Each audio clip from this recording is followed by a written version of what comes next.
Breastfeeding, albeit natural and recommended by the World Health Organization for at least 6 months, if possible, has also been met with stigma and shame. And even though breastfeeding is a right and protected by law, especially here in Colorado, one mother had an experience that went viral.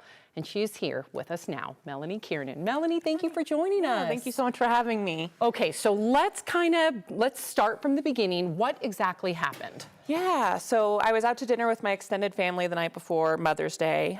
We just went to a local restaurant, and I was there with my son, and I just started feeding him because he was hungry, and we were at dinner. And I was approached from behind by who turned out to be the owner of the restaurant, and she asked if I could just cover myself so I wasn't making other people uncomfortable. At that point, I just kind of acknowledged that it was a legal right for me to breastfeed anywhere I was allowed to be, and that if they had complaints that, I was sorry, but there was nothing wrong with what I was doing. And I felt really uncomfortable, and I had returned after we had paid the check and everything, and to talk with the owner and kind of sort things out. And we had just kind of a unproductive but civil conversation. And that night, my husband and my sister-in-law who were eating with me posted reviews online just stating what happened, our only goal being to protect other moms from something similar, or to educate the restaurant about how to handle this kind of situation in the future. And we woke up on Mother's Day morning to just this massive viral response that was unexpected, to say the least. Hundreds of comments on Reddit. I read most of those comments, and and they're still coming in. Yes. And you have a lot of people supporting you, a lot of moms echoing, saying that they've experienced something similar. And then you were also met with some criticism, some shame. So talk to me about, one, your thoughts of the outpouring of support, and two, what were some of the critics saying? Yeah, I think, the support, to me at first, I was really surprised by it. But then the more I thought about it, the more I thought, this is less a response to the event. I really think that, and more of a reaction of moms and women everywhere who are just tired. And we're tired of waking up with the fear that we're somehow both not enough ever and way too much, and that this isn't a safe or accepting world for us or our kids. And I think that was the response that people were reaching out with. And so I was really grateful for that, and I was really hopeful that good could come of it. I think in terms of the critics and in terms of this entire situation and how it's played out, it's really a reflection of this idea in our culture that it is a woman's job to cover herself to make other people more comfortable. And in reality, it's others' jobs to reflect on their own biases, think about these things, and refuse to objectify a biological norm like breastfeeding.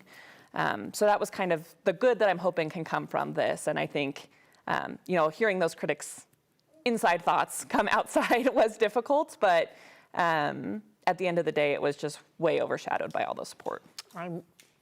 Beautifully stated. Because we did bring up that it is a woman's right. So I do want to show that law, because not only is it a right federally by law, but here in Colorado, they also take it a whole step farther. They write right here, quote, that our state encourages removal of societal boundaries placed on breastfeeding in public. So do you feel that critics know this? Do you think that they abide by it? No, I don't think so. I think that, to be fair, I knew very little about breastfeeding until I did it myself. And I think that's your kind of journey? the world. Yeah, it was brutal. We had a really hard time breastfeeding. It was something that I felt such intense pressure to do. And I think that, that the breast is best, and all of that comes from good intentions of wanting to do what's best for children and what's healthiest for children. But I think in this day and age, it's just impossible to be a mom and follow what everyone asks you to do. And if you do breastfeed, then it's weird and it's gross and you need to cover up. And if you don't breastfeed, then why don't you care more about your baby? And that's kind of the messaging that all moms get. And I don't think people understand the laws. And that was what I hope would come out of this as well. When I confronted the owner and said, this is my legal right, and I'm very fortunate to have that knowledge, she said, I didn't know that. And so I think that that's really widespread, and I think that people don't understand what it takes to breastfeed, how difficult it is, and that it is legally allowed and encouraged by health professionals. You mentioned the restaurant. They did offer an apology. We reached out to them, and shortly after they gave us a statement, they posted a public apology. It says, "We want to sincerely apologize to anyone who may have felt uncomfortable breastfeeding in our restaurant." They go on to say, "We're human, sometimes make very human mistakes. Moving forward, we are committed to making sure every guest feels respected, welcomed, and supported." What do you think about their apology? I think that I don't want to say that this situation was handled well at any point. But I'm really glad that they emphasize that we're all humans and make human mistakes. And it's something I want to teach my son, that any situation is figure-outable and there's no mistake you can't come back from. So, it doesn't serve our community to continue to hate this restaurant or to boycott them. And I understand why people wouldn't be comfortable going there after the events that unfolded.